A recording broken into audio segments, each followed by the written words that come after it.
रामगढ़ गांव में जब भी सावन का महीना आता तो पूरा गांव खुशियों से भर जाता था। लेकिन माधव और उसके पिता दीनदयाल के लिए ये महीना कमाई का सबसे बड़ा जरिया था। गांव के नुक्कड़ पर दोनों मिलकर तीखी चाउमीन का ठेला लगाते थे। बारिश की रिमझिम फुहारों के बीच गर्मा गर्म तीखी और चटपटी चाउमीन खाने के लिए लोगों की भीड़ उमड़ पड़ती थी। दीनदयाल कढ़ाई में चाउमीन बना रहे थे और माधव प्लेटें साफ कर रहा था। अरे माधव, जरा हाथ तेज चला बेटा।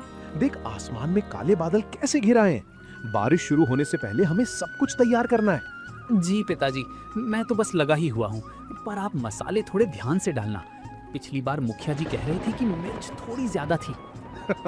अरे हमारी चाउमीन का नाम ही तीखी चाउमीन है। अगर लोगों की जीभ पर चटकारा ना आए और आंख से पानी ना आए तो फिर दीनदयाल के हाथ का स्वाद ही क्या। ये देख, अब इसमें जाएगा मेरा खास सीक्रेट मसाला। तभी गांव के दो दोस्त रमेश और सुरेश भीगते हुए ठेले के पास आकर खड़े हो गए।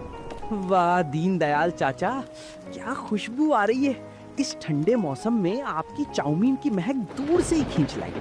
हाँ चाचा, 2 प्लेट एकदम चटपटी और तीखी चाउमीन लगा दो। आज तो खाकर मजा ही आ जाए। हाँ हाँ, क्यों नहीं बेटा। माधव, जरा 2 पत्तल निकाल। अचानक तेज हवा के साथ बारिश की बड़ी बड़ी बूंदें गिरने लगी। ठेले के ऊपर लगा तिरपाल हवा में लहराने लगा, लेकिन ग्राहकों की भीड़ कम नहीं हुई। आहा चाचा, क्या स्वाद है। सच में ऐसी चाउमीन पूरे शहर में कहीं नहीं मिलती। ये जो आपका तीखापन है ना, यही दिल जीत लेता है। सही कहा रमेश भाई, इस बारिश के मौसम में ये तीखा स्वाद सोने पे सुहागा है। चाचा, इस स्वाद का राज क्या है? बेटा, इस स्वाद का राज है सही वक्त पर सही मसाले का तालमेल। आंच कितनी रखनी है और मसालों को कितना भूनना है, सारा खेल इसी का है। पिताजी, मैं इतने दिनों से आपके साथ हूँ, पर मुझे आज तक समझ नहीं आया कि आप कब कौन सा मसाला कितनी मात्रा में डाल देते हैं। बेटा, ये तो अनुभव से आता है। जब तू दिल से बनाएगा तो तेरे हाथ में भी यही स्वाद आ जाएगा। चल अब बातें कम कर और जरा वो चिली सॉस की बोतल इधर बढ़ा। रात गहराने लगी थी और बारिश और तेज हो गई थी। ठेले का सारा सामान बिक चुका था, लेकिन दीनदयाल के पैर अब ठंड से कांपने लगे थे। अगली सुबह माधव सोकर उठा तो उसने देखा कि उसके पिता दीनदयाल अभी तक बिस्तर पर सो रहे थे, जबकि रोज इस वक्त तक वे ठेले की तैयारी में जुट जाते थे। माधव उनके पास गया और जैसे ही उनका हाथ छुआ वो चौंक गया। दीनदयाल का शरीर बुखार से तप रहा था। पिताजी, आपको तो बहुत तेज बुखार है। आपका पूरा शरीर तप रहा है। आपने मुझे रात को बताया क्यों नहीं? कुछ नहीं हुआ बेटा। वो कल रात बारिश में ज्यादा देर तक भीग गए थे ना, बस उसी का असर है। तू फिक्र मत कर, मैं अभी उठकर ठेले का सामान तैयार करता हूँ। अरे नहीं पिताजी, आप बिल्कुल नहीं उठेंगे। आपकी तबीयत बहुत खराब है। मैं अभी जाकर डॉक्टर बाबू को बुलाकर लाता हूँ। माधव भागकर गांव के डॉक्टर को ले आया। डॉक्टर ने दीनदयाल की जांच की और दवाइयां लिखकर दी। माधव, तुम्हारे पिताजी को ठंड लग गई है। बारिश में लगातार खड़े रहने की वजह से ऐसा हुआ है। इन्हें कम से कम 2 हफ्ते तक पूरी तरह आराम करना होगा। चूल्हे के पास जाने की तो बिल्कुल मनाही है। पर डॉक्टर बाबू, अगर मैं बैठ गया तो हमारा घर कैसे चलेगा? सावन का महीना ही तो हमारी कमाई का समय होता है। रोज का कमाना, रोज का खाना है हमारा। पिताजी, आप घर की और पैसों की चिंता बिल्कुल मत कीजिए। जब तक आप ठीक नहीं होते, ठेला मैं संभालूंगा। मैं आज से ही ठेला लगाऊंगा। तू संभालेगा? माधव, तूने आज तक कभी अकेले चाउमीन नहीं बनाई है। सब्जियां काटना और प्लेट धोना अलग बात है, पर कढ़ाई संभालना बहुत मुश्किल है। पिताजी, मैं इतने दिनों से आपको देख ही तो रहा हूँ। आप बस मुझ पर भरोसा रखिए। आप आराम कीजिए, मैं सारा सामान तैयार करता हूँ। दोपहर को माधव अकेली ही ठेला लेकर गांव के नुक्कड़ पर पहुंच गया। आसमान में फिर से बादल छाए हुए थे। माधव ने अकेली ही तिरपाल बांधा और गैस चूल्हा जलाया, पर उसके मन में एक गहरा डर था। मैंने कह तो दिया कि मैं संभाल लूंगा, पर मुझे तो मसालों का सही अंदाजा भी नहीं है। पिताजी कैसे चुटकी भर मसाला डालकर जादू कर देते थे। भगवान, आज लाज रख लेना। तभी गांव के पहले ग्राहक रामू काका ठेले पर आए। अरे माधव, आज अकेले? दीनदयाल भाई कहाँ हैं? आज दिखाई नहीं दे रहे। प्रणाम काका।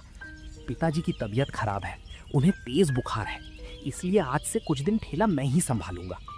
ओहो, ये तो बुरा हुआ। चलो कोई बात नहीं, तुम भी तो उन्हीं के बेटे हो, उन्हीं से सीखा होगा। चलो हमारे लिए एक प्लेट बढ़िया तीखी चाउमीन बनाओ, जरा देखें तुम्हारे हाथ का स्वाद। जी काका, अभी बनाता हूँ। माधव ने नूडल्स कढ़ाई में डाले, सब्जियां मिलाई और फिर मसालों के डिब्बे की तरफ देखा। उसके हाथ कांप रहे थे। उसे समझ नहीं आ रहा था कि कौन सा मसाला कितना डालना है। उसने घबराहट में अंदाजे से मसाले डाल दिए और चाउमीन प्लेट में निकालकर रामू काका को दे दी। रामू काका ने चाउमीन का पहला निवाला अपने मुंह में डाला तो उनका चेहरा अजीब सा बन गया। अरे बाप रे माधव बेटा, ये क्या बना दिया है? ये चाउमीन है या सिर्फ मिर्ची और नमक का घोल? क्या हुआ काका, मिर्च ज्यादा हो गई क्या? मैंने तो बस अंदाजे से। ज्यादा? बेटा मिर्च इतनी ज्यादा है कि जुबान जल गई, और नमक तो जैसे तुमने मुट्ठी भरकर डाल दिया है। दीनदयाल की चाउमीन तीखी जरूर होती थी, पर एक स्वाद होता था। इसमें तो सिर्फ कड़वाहट है। तभी ठेले पर दो और ग्राहक श्याम और गोपाल भी आ गए। उन्होंने रामू काका को खांसते हुए देखा। क्या हुआ रामू काका, आज चाउमीन कुछ ज्यादा ही तीखी बन गई क्या? माधव, हमारे लिए भी 2 प्लेट लगाओ भाई, जरा हम भी चखें। अरे श्याम, संभल कर खाना भाई, आज दीनदयाल नहीं है, माधव ने बनाई है। मेरे तो पेट में अभी से जलन होने लगी। मैं तो चला। काका पैसे मत दीजिए, मुझसे गलती हो गई। कोई बात नहीं माधव, पहली बार में ऐसा होता है। चलो हमारे लिए बनाओ, पर हाँ मिर्च और नमक जरा कम रखना। माधव ने गहरी सांस ली। इस बार उसने मिर्च बहुत कम डाली और नमक भी बिल्कुल थोड़ा सा डाला। उसने डरते डरते प्लेट श्याम और गोपाल की तरफ बढ़ाई। दोनों ने एक एक चम्मच खाई और एक दूसरे का मुंह देखने लगे। अरे माधव यार, इसमें तो कोई स्वाद ही नहीं है। ये तो बिल्कुल उबली हुई सिवई जैसी लग रही है। ना तीखापन है, ना वो मसालों की खुशबू। हाँ भाई, दीनदयाल चाचा की बात ही अलग है, उनके हाथ में जादू है। माधव, तुमसे नहीं हो पाएगा बेटा।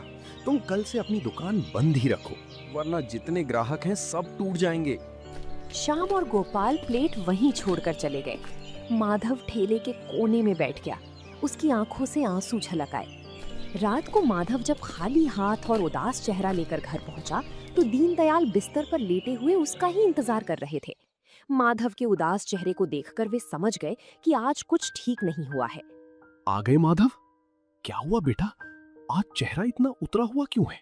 दुकान पर सब ठीक रहा ना? नहीं पिताजी, मुझसे नहीं होगा। मैं आपका नाम डुबो दूंगा। आज जितने भी ग्राहक आए सबने मेरी बनाई चाउमीन की बुराई की।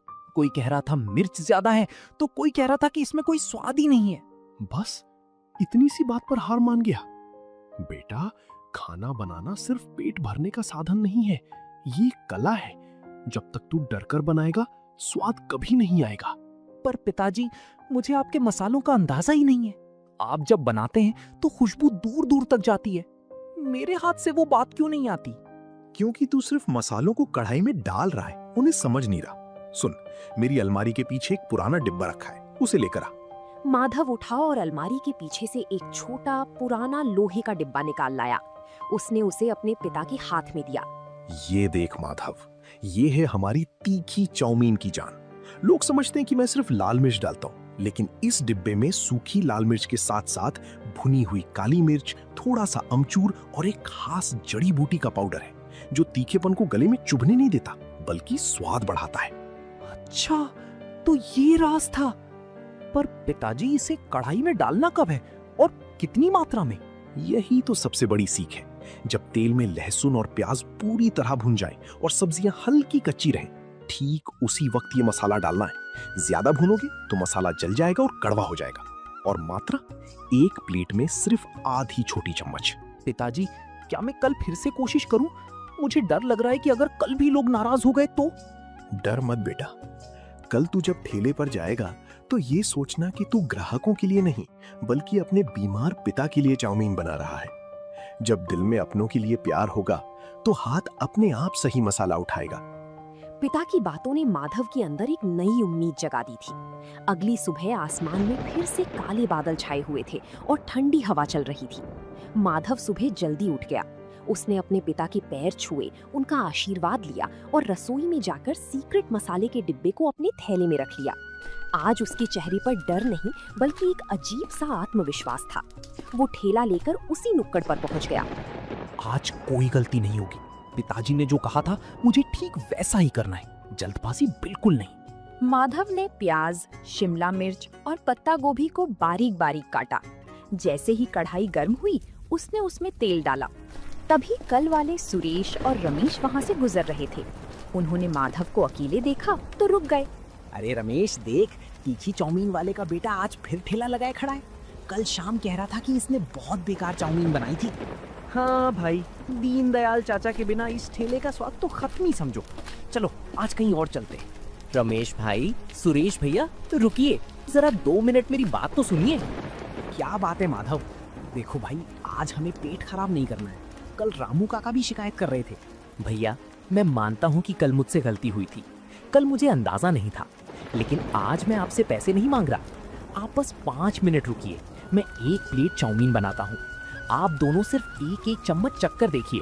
अगर अच्छी ना लगे तो फेंक दीजिएगा और दोबारा मेरे ठेले पर मत आइएगा। चलो सुरेश कह रहा है तो एक मौका दे देते। माधव ने जिस तरह उसके पिता ने उसे चाउमीन बनाने को कहा था उसी तरह चाउमीन बनाई।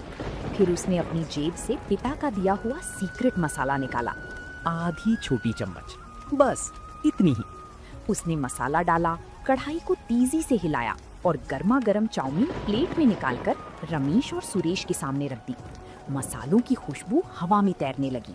रमेश ने नूडल्स का एक बड़ा हिस्सा मुंह में रख लिया। क्यों रमेश, कैसा है स्वाद? कल जैसा ही है क्या?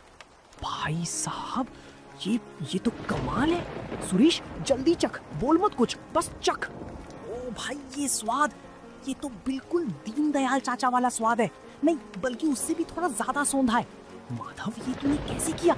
सच में भैया, क्या सच में स्वाद वैसा ही है?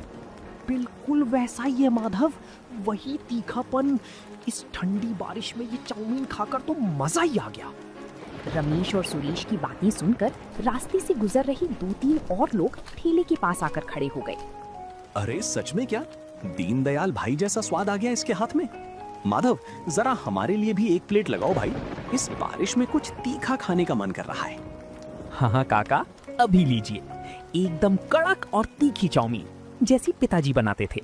देखते ही देखते माधव के ठेले पर लोगों की भीड़ जुटने लगी।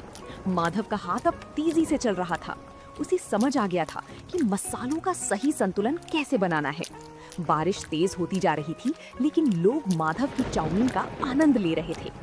माधव भाई, 1 प्लेट और पैक कर देना, घर पे पिताजी के लिए ले जाऊंगा, वो भी खुश हो जाएंगे। हाँ भैया, अभी पैक करता हूँ, बस 2 मिनट दीजिए। रात होने तक माधव का सारा सामान बिक चुका था। जब उसने अपनी गल्ला पेटी खोली तो वो पैसों से भरी हुई थी। माधव की आंखों में खुशी के आंसू थे। उसने मन ही मन भगवान और अपने पिता का शुक्रिया अदा किया। दिन बीतते गए और माधव की तीखी चाउमीन का नाम पूरे रामगढ़ गांव में फैल गया। माधव रोज सुबह उठकर अपने पिता की सेवा करता और फिर पूरी लगन के साथ ठेले की तैयारी में जुट जाता। दीनदयाल की सेहत में भी अब सुधार हो रहा था और वो अपने बेटे की इस कामयाबी से बेहद खुश थे। माधव, आज तो तू बहुत जल्दी तैयार हो गया बेटा। कल की कमाई कैसी रही? पिताजी, कल तो सारा सामान 2 घंटे पहले ही खत्म हो गया। लोग दूर दूर से आ रहे हैं। ये सब आपके आशीर्वाद और उस सीक्रेट मसाले का जादू है। ये तेरी मेहनत का फल है माधव, लेकिन याद रखना, जब काम अच्छा चलने लगता है तो जिम्मेदारियां और बढ़ जाती हैं। कभी भी स्वाद और सफाई से समझौता मत करना। आप बिल्कुल फिक्र मत कीजिए पिताजी, मैं आपकी हर सीख को याद रखता हूँ। माधव अपना ठेला लेकर नुक्कड़ पर पहुंचा। बारिश की हल्की फुहारें गिर रही थीं। तभी गांव के मुखिया जी के बड़े भाई ठाकुर भानु प्रताप अपनी गाड़ी से वहां रुके। उनके साथ 2 और लोग थे। अरे माधव, सुना है तुम्हारी तीखी चाउमीन ने पूरे गांव में तहलका मचा रखा है। हमारे मेहमान आए हैं शहर से, उनके लिए 3 प्लेट एकदम चटपटी और अपनी सबसे बेहतरीन चाउमीन लगाओ। प्रणाम ठाकुर साहब, अभी बनाता हूँ, आप लोग रुकिए, मैं बस 5 मिनट में लेकर आता हूँ। माधव ने पूरे दिल से चाउमीन बनाई और बड़ी सलीके से प्लेट सजाकर ठाकुर साहब के सामने रखी। भानु प्रताप ने जैसे ही चाउमीन का 1 चम्मच खाया तो वो खुश हो गए। वाह, लाजवाब। जैसी तारीफ सुनी थी, ये स्वाद तो उससे भी कहीं बढ़कर है। माधव, इस तीखेपन में जो स्वाद है वो सच में अनोखा है। बहुत बहुत धन्यवाद ठाकुर साहब। ठाकुर साहब ने खुश होकर माधव को अच्छे पैसे दिए और तारीफ करते हुए चले गए। लेकिन वहीं थोड़ी दूर पर खड़ा गांव का एक पुराना चाट वाला मंगू ये सब बड़े ध्यान से देख रहा था। माधव की बढ़ती भीड़ और ठाकुर साहब से मिली तारीफ देखकर मंगू के मन में बेचैनी होने लगी थी। शाम ढल चुकी थी और बारिश तेज हो गई थी। माधव के ठेले पर ग्राहकों की लाइन लगी हुई थी। मंगू का चाट का ठेला, जो कभी गांव में सबसे मशहूर हुआ करता था, आज बिल्कुल खाली पड़ा था। कल का आया हुआ लड़का, और देखो कैसे पूरे गांव को अपनी उंगलियों पर नचा रहा है। मेरी दुकान पर कोई झांकने तक नहीं आ रहा। अगर ऐसा ही रहा तो मेरा तो धंधा ही चौपट हो जाएगा। तभी मंगू का एक पुराना मददगार जग्गू वहां आकर खड़ा हुआ। क्या हुआ मंगू भाई, बड़े गुस्से में दिख रहे हो? आज बोहनी नहीं हुई क्या? बोहनी कहाँ से होगी जग्गू? देख नहीं रहा वो दीनदयाल का लड़का माधव कैसे तिरपाल तानकर नोट छाप रहा है। अरे भाई, उसका स्वाद ही कुछ ऐसा है। मैंने भी एक दिन चखी थी उसके हाथ की बनी चाउमीन। उसके मसाले में कुछ तो अलग बात है जो हर आदमी को अपना दीवाना बना लेती है। अच्छा, तू भी उसी की तारीफ कर रहा है। मुझे पता लगाना होगा कि वो ऐसा क्या डालता है। कल मैं खुद उसके ठेले पर जाऊंगा और देखूंगा कि वो क्या छुपा रहा है। अगली दोपहर मंगू बड़ी चालाकी से मुस्कुराता हुआ माधव के ठेले के पास आया। राम राम माधव भाई, कैसे हो? सुना है आजकल तुम्हारी दुकान बहुत जोरदार चल रही है।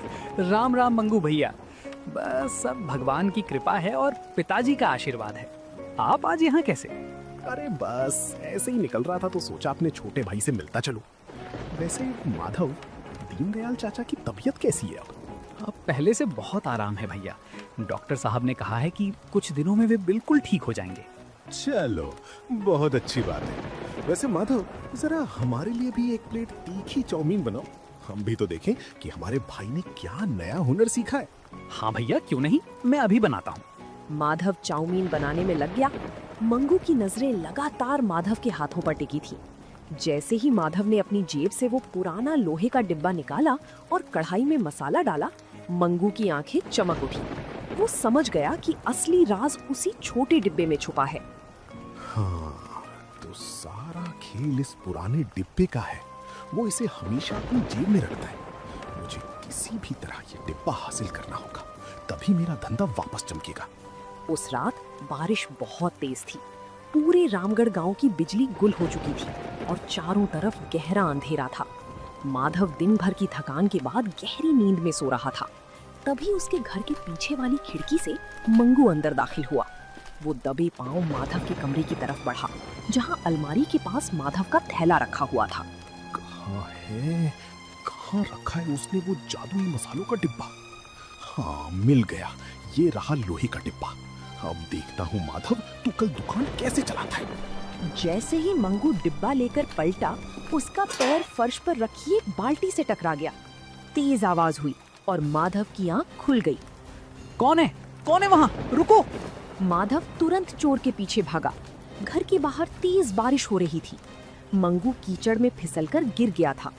माधव ये देखकर हैरान रह गया कि चोर कोई और नहीं बल्कि गांव का सबसे पुराना दुकानदार मंगू था, जिसके हाथ में वही लोहे का डिब्बा था। मंगू भैया, आप मेरे घर में चोरी कर रहे थे? और आपके हाथ में ये मेरे पिताजी के मसालों का डिब्बा क्यों है? माधव, मुझे माफ कर दो। तुम्हारी दुकान पर भीड़ देखकर और अपनी दुकान खाली देखकर मेरे मन में लालच आ गया था। मुझे लगा कि अगर ये सीक्रेट मसाला मुझे मिल गया तो मेरा धंधा फिर से चल पड़ेगा। मंगू भैया, आप तो मुझसे इतने बड़े हैं। पूरा गांव आपकी चाट का दीवाना था। अगर आपको ये मसाला चाहिए था तो आप मुझसे सीधे मांग लेते। इसके लिए चोरी करने की क्या जरूरत थी?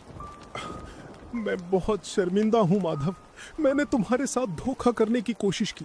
गांव वाले अगर ये जान गए तो वे मुझे यहाँ रहने भी नहीं देंगे।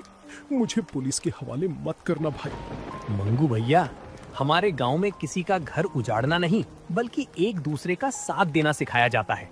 मैं किसी से कुछ नहीं कहूँगा। आप घर जाइए, कल सुबह मेरे ठेले पर आइएगा। अगली सुबह बारिश थम चुकी थी और मौसम बेहद सुहावना था।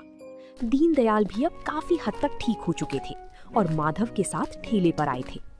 थोड़ी ही देर में मंगू सिर झुकाए हुए माधव के ठेले के पास आकर खड़ा हो गया। आओ मंगू बेटा, माधव ने मुझे रात की पूरी बात बता दी है। तुम चिंता मत करो, हमारे दिल में तुम्हारे लिए कोई गुस्सा नहीं है। चाचा, मुझे माफ कर दीजिए, मैंने आपके भरोसे का गलत फायदा उठाने की कोशिश की। मंगू भैया, पुरानी बातें भूल जाइए। मैंने रात को बैठकर बहुत सोचा। हमारी तीखी चाउमीन बहुत मशहूर है और आपकी आलू की टिक्की और चाट का स्वाद बेजोड़ है। क्यों ना हम दोनों मिलकर काम करें? हम अपने दोनों ठेलों को मिलाकर एक बड़ी दुकान खोलते हैं, रामगढ़ स्पेशल तीखी चाउमीन और चाट भंडार। क्या सच में माधव, तुम मेरे साथ मिलकर काम करोगे उस साजिश के बाद भी? हाँ मंगू बेटा, अकेले चलने से अच्छा है कि मिलकर चला जाए। जब दो हुनरमंद लोग साथ मिलेंगे तो स्वाद भी दोगुना होगा और तरक्की भी। तभी गांव के मुखिया जी और कई ग्राहक वहां पहुंच गए। माधव और मंगू को साथ खड़ा देखकर सब हैरान थे। अरे भाई, आज गांव के दो सबसे बड़े उस्ताद एक ही ठेले पर खड़े, माजरा क्या है? मुखिया जी, आज से हम दोनों मिलकर गांव वालों को स्वाद का नया जायका देंगे। मंगू भैया की कड़क टिक्की और मेरे पिताजी का स्पेशल तीखा मसाला, दोनों एक साथ। हाँ मुखिया जी, बैठिए। आज की चाउमीन और चाट हमारी तरफ से पूरे गांव के लिए बिल्कुल मुफ्त है। माधव ने कढ़ाई चढ़ाई और मंगू ने तवे पर टिक्की सेकनी शुरू की। दीनदयाल दूर बैठे गर्व से अपने बेटे को देख रहे थे, जिसने ना सिर्फ अपने पिता का हुनर और नाम बचाया था, बल्कि अपनी अच्छाई से एक राह भटके इंसान को भी सही रास्ते पर ला खड़ा किया था। तो दोस्तों, आप लोगों को ये कहानी कैसी लगी? कमेंट करके जरूर बताएं और ऐसी कहानियों को देखने के लिए वीडियो को लाइक करें और चैनल को सब्सक्राइब करें।